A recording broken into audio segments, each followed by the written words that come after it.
After the initial offensive U-boat types, the 7 and 9, had gotten under construction, and a few days after the start of World War II, Admiral Dönitz sent a letter covering which submarine projects he felt were worth progressing.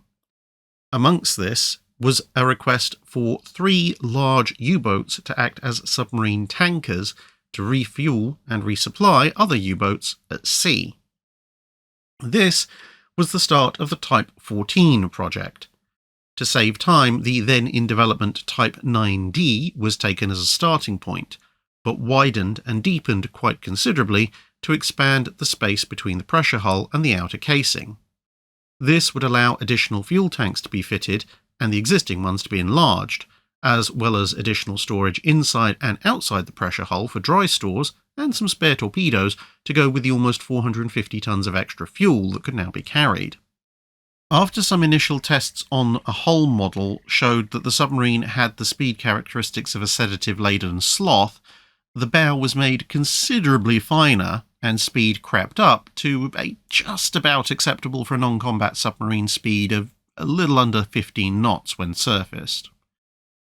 Displacing about 1,670 tons surfaced and just over 1,920 tons submerged, the diesels, hatches, pumps, and other small systems of a Type 7C, the conning tower of a Type 9, and the batteries from an abortive large fleet submarine, the Type 12, were used to save time on design work, with a couple of 37mm anti-aircraft guns and a 20mm or two included for self-defense against aircraft. No torpedo tubes were carried. The only torpedoes aboard were those intended for resupplying other submarines. It was also proposed to add quart nozzles, or shrouds, to the propellers, but that idea was eventually dropped. Due to the lack of torpedo tubes and the cargo of fuel obviously being slightly lighter than the surrounding seawater, it was decided to make the pressure hull 16% thicker. This would allow the submarine to travel far deeper for safety, and also dive to considerable depths if it came under attack. The initial request for 3 submarines turned into an order of 4, with more being added subsequently. The first 4 subs were ordered in May 1940, then 2 more were added in August, and then 4 more in July 1941. These 10 would be completed and enter service. Another 14 would be ordered in 1942 and later on, but these would not enter service. The war ended with 3 of them partially completed, and the other 11 had never even been started. The initial success in developing the Type 14 would lead to sketches for a larger Type 15 and a still larger Type 16, the latter with the displacement of a small cruiser, which would carry even more supplies, especially torpedoes, as well as entire workshops for the repair of U-boats at sea and even the manufacture of new parts.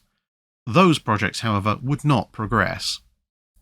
In addition to fuel, torpedoes, and basic spares, the Type 14s also carried refrigerators and a small bakery, which allowed fresh food and bread to be consumed both aboard by the crew and passed to on-station U-boats. And there was also a small dedicated medical facility complete with doctor for sick or injured crew that they might encounter at sea. The rather wide nature of the hull made the subs somewhat more stable on the surface than most, which would help in moving supplies around, which was further assisted, at least in calm seas, by a number of folding cranes and a large inflatable boat, although in practice, in the Atlantic, a lot of times supplies had to be brought up via the conning tower and passed over to avoid the subs flooding. Nicknamed the Milchkuh, or milk cow subs, these vessels would operate mostly in the mid-Atlantic air gap far away from any Allied air cover, as it could take several hours to resupply another U-boat.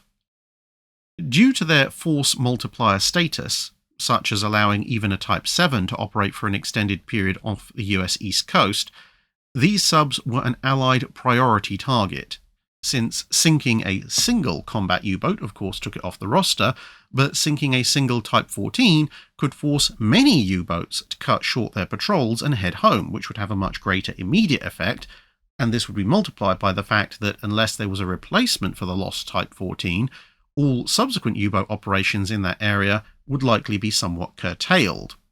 This in turn meant that the use of German signals decrypts, which were usually not directly acted upon in the case of normal U-boats to avoid giving the game away, were almost always used if it meant that a Type 14 could be targeted. This effort can be seen in that, until summer 1943, only one of the subs, the U-464, had been sunk. But with the breakthroughs that Allied codebreakers made in late 42 and early 43, 7 out of the 9 surviving subs would be sunk in just 5 months between April and August 1943. U-460 would then be sunk in October. U-462 in particular was claimed by the guns of Captain Johnny Walker's 2nd Support Group.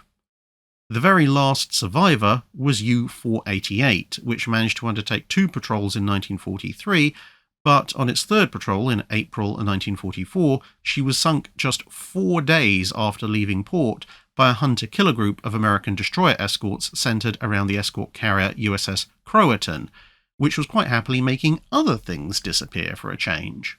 That's it for this video. Thanks for watching. If you have a comment or suggestion for a ship to review, let us know in the comments below. Don't forget to comment on the pinned post for dry dock questions.